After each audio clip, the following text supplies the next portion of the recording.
Hello everyone, good morning. Myself Kavathiya Daksha Jayambe NC Thakar school. તો બાળ મિત્રો, આપણી ધોરણ 5 માં જે પાઠ છે 11મો જંગલમાં લોકડાઉન, બરાબર છે ને, એ વિશે આપણે સમજૂતી લઈએ. તો તમને લોકોને ખ્યાલ જ છે કે જ્યારે કોરોનાનો સમય હતો ત્યારે આપણા આખા ભારત દેશમાં શું થઈ ગયું હતું? લોકડાઉન થઈ ગયું હતું, બરાબર છે ને. તો એ લોકડાઉન કેવી રીતે થયું હતું? તો જંગલમાં લોકડાઉન, જો પાઠનું નામ શું છે? જંગલમાં લોકડાઉન. તો જંગલમાં લોકડાઉન હોઈ શકે?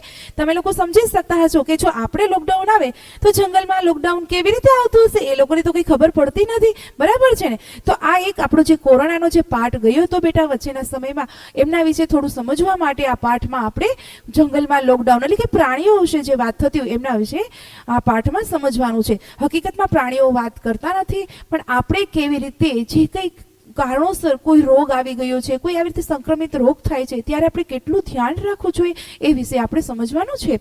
તો બાળ મિત્રો, આપણે જોઈએ કે જંગલમાં વનરાજસિંહે ઢંઢેરો પીટાવ્યો, કાલે જંગલ બંધ છે. તો કે વનરાજા શું કરી રહ્યા હતા કે જંગલમાં એવો ઢંઢેરો પીટાવ્યો કે કાલે આવતીકાલે જંગલ બંધ છે, કાલે જંગલ બંધ છે, કાલે જંગલ બંધ છે. અચાનક રાજાજીના ફરમાનથી જંગલમાં ખળભળાટ મચી ગયો. એટલે કે અચાનક જ્યારે રાજાજી આવું ફરમાન કર્યું ત્યારે બધા પ્રાણીમાં શું થવા લાગ્યો? એક ડરનો માહોલ ભેગો થવા લાગ્યો. બધા પ્રાણીમાં ગુપચુપ થવા લાગી. આ રાજાજીને એકદમ શું થયું? આથી જ બધા પ્રાણીઓ ભેગા થઈ વનરાજાને પૂછવાનું નક્કી કર્યું. આથી ગજરાજ હાથી બચુ સસલા સાથે રાજાજીનો સંદેશો મોકલાવ્યો. સસલાએ વનરાજાને સંદેશો આપ્યો કે રાજાજી, આપની પ્રજા આપને મળવા માંગે છે. વનરાજે પણ હા કહી. જો બાળ મિત્રો, અચાનક આવી જ રીતે જંગલ બંધનું એલાન થયું. તેથી બધા જ જંગલના પ્રાણીઓ હતા એકબીજ ભયભીત થવા લાગ્યા કે આ રાજાજીને શું થયું છે કે અમને લોકોને આવી રીતે જંગલ બંધનું એલાન કરે છે. પછી જે સસલું હતું એમની સાથે શું કરે છે? વનરાજા પાસે મોકલે છે કે બધા જંગલના પ્રાણીઓ તમને મળવા માંગે છે. સાંજનો સમય નક્કી થયો. બધા પ્રાણીઓ નક્કી કરેલી જગ્યા પર સમયસર એકઠા થઈ ગયા. બધામાં ગુપચુપ થવા ચાલતી હતી. ત્યાં જ વનરાજાની સવારી આવી પહોંચી. પણ આ શું? રાજાજીના મોં પર માસ્ક. આ જોઈ બધા પ્રાણીઓ હસવા લાગ્યા. ગજરાજ હાથીએ પ્રણામ કરતા વનરાજાને પૂછ્યું, રાજાજી, આમ એકાએક જંગલ બંધનું એલાન કેમ? અમે શું એ તો જાણવા ઉત્સુક છીએ કે હાથીના સવાલ પૂછવાની સાથે સાથે ખડખડાટ હસવાનો અવાજ આવ્યા કરતો હતો. સિંહે નટખટ વાંદરાની ટોળી સામે જોયું. જો જે મીટિંગ થવાની હતી એનો સમય શું રાખવામાં આવ્યો હતો કે સાંજનો થયો હતો. બધા પ્રાણીઓ જે એક ફિક્સ નક્કી કરેલી હોય એ જગ્યા પર હાજર થાય છે અને બધા પ્રાણીઓ શું કરે છે? વનરાજાની સવારીની વનરાજા આવવાની એટલે કે સિંહ આવવાની રાહ જોઈ રહ્યા હતા. ત્યારે રાજાજી જ્યારે આવે છે ત્યારે એના મોં પર શું પહેરેલું હતું? માસ્ક પહેરેલું હતું. એ બધા જોઈને હસવા લાગે છે. ગજરાજ હાથીને પ્રણામ કરતા વનરાજાને પૂછ્યું કે જંગલ બંધ થવાનું એલાન કેમ કર્યું છે? અમે શું જાણવા માટે તત્પર છીએ. ત્યારે એ બધું હસવાનો અવાજ આવી રહ્યો. ત્યારે એક બાજુ જે નટખટ જે વાંદરાની ટોળી હતી એ લોકો શું કરી રહ્યા હતા? હસી રહ્યા હતા. એટલે વનરાજા તેમની સામે જોવે છે. પડતા જ પણ બધા ચૂપ થઈ ગયા. પછી વનરાજાએ કે હું તમારા પ્રશ્નનો જવાબ ચોક્કસ આપીશ, પણ આ નટખટોની ટેરી કેમ હસ્યા કરે છે તે મારે જાણવું છે. વનરાજા શું કહે છે? બધા તમારા પ્રશ્નોનો જવાબ હું આપીશ જ, પણ આ જે વાંદરાઓની ટોળી છે નટખટ, એ કેમ હસ્યા કરે છે એ મારે જાણવું છે. રાજાના સવાલ સામે વાનર ટોળીમાંથી એક હિંમત કરી જવાબ આપ્યો, વનરાજા, માફ કરશો, પરંતુ તમારું આ રૂપ એટલે કે મોં પર બાંધેલા પટ્ટાને જોઈને અમને હસવું આવે છે.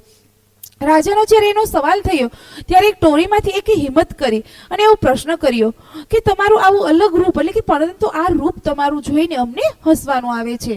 સિંહે કહ્યું, આ જ વાત કરવા અહીંયા આવ્યો છું કે કાલથી તમારે બધાએ પણ આ પટ્ટો કે માસ્ક પહેરવાનું છે. એટલે સિંહ કહે છે કે જે મેં અત્યારે જે પટ્ટો બાંધેલો છે, માસ્ક પહેરેલું છે, એવી જ રીતે આવતીકાલથી પણ તમારે શું પહેરવાનું છે? માસ્ક પહેરવાનું છે. આવી જ હું વાત કરવા માટે તમને આવેલો છું.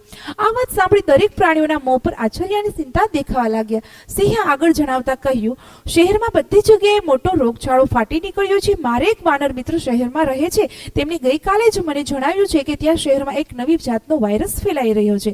જેના ધીણે લગા આ રોગના ભોગ બની રહ્યા છે. તેમજ આ રોગ અત્યંત ચેપી છે અને જીવલેણ છે.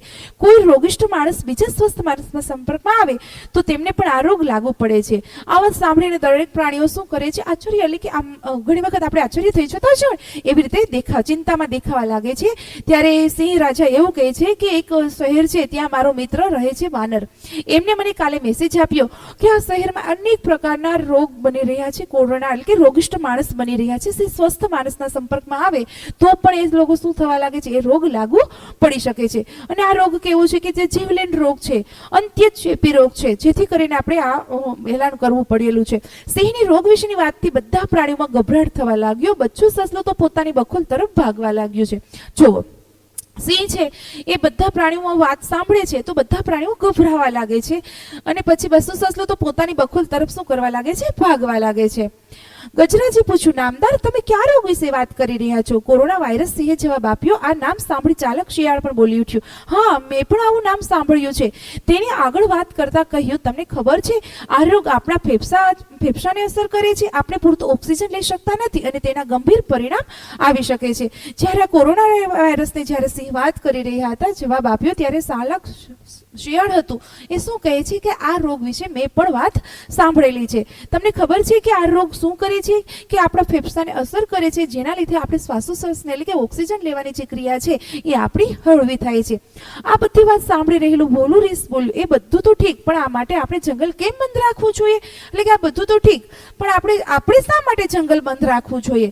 સિંહે રીસ અને બીજા પ્રાણીઓને સમજાવતા જવાબ આપ્યો, આપણા જંગલમાં હવે પહેલા જેવી હરિયાળી રહી નથી.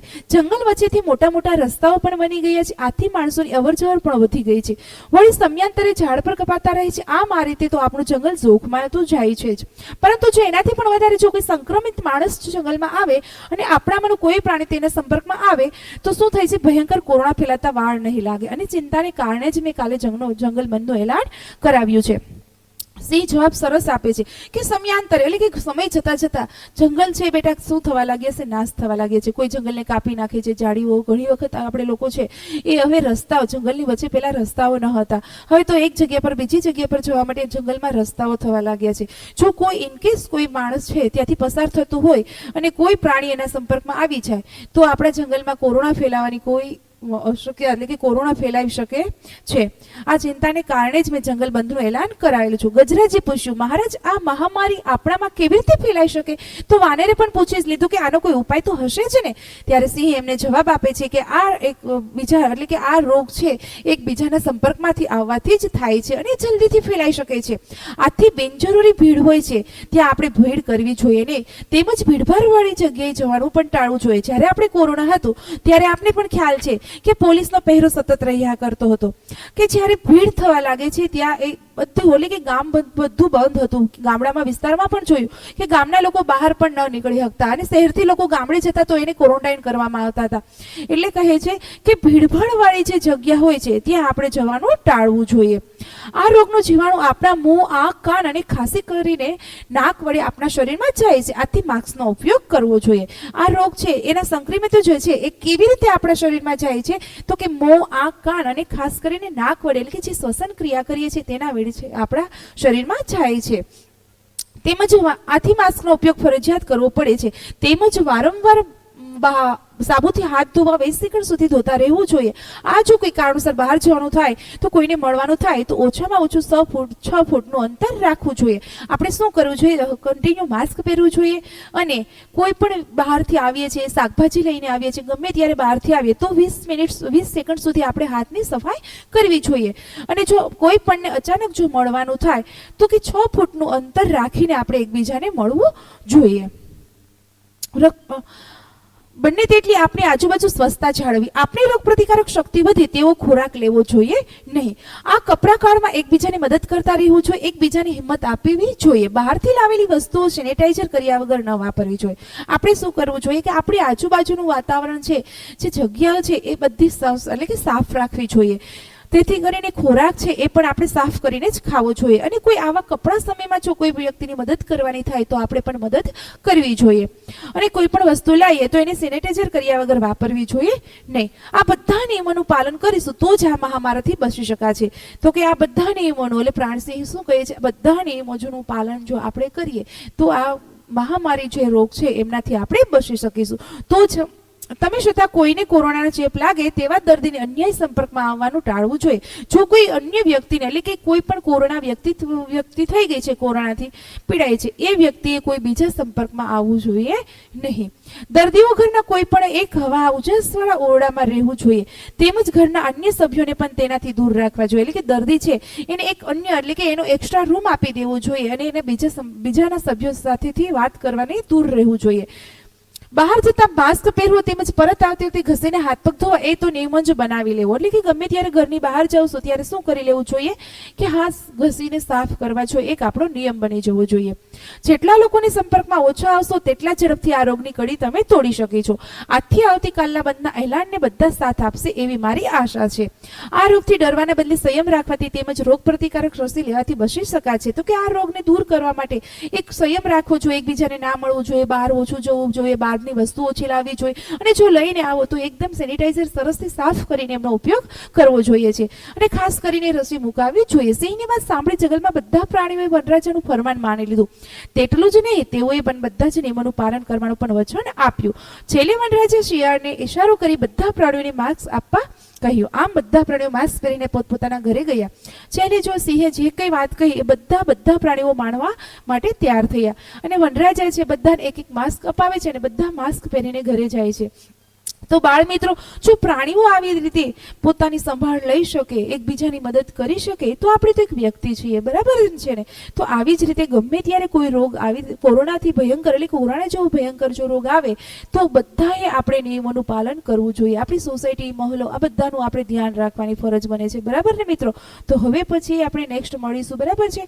પણ તમે ખાસ ધ્યાન રાખજો કે કોઈ પણ વ્યક્તિના સંપર્કમાં આપણે આવા રોગિષ્ટ હોય એ વ્યક્તિના સંપર્કમાં આવવું જોઈએ નહીં. એને દૂરથી જ એમની મદદ કરવી જોઈએ જેથી કરીને એ વ્યક્તિ પણ સેફ રહે અને આપણાથી આપણા ઘરના પરિવાર, મિત્રો એ પણ બધા સેફ રહે. Thank you everyone.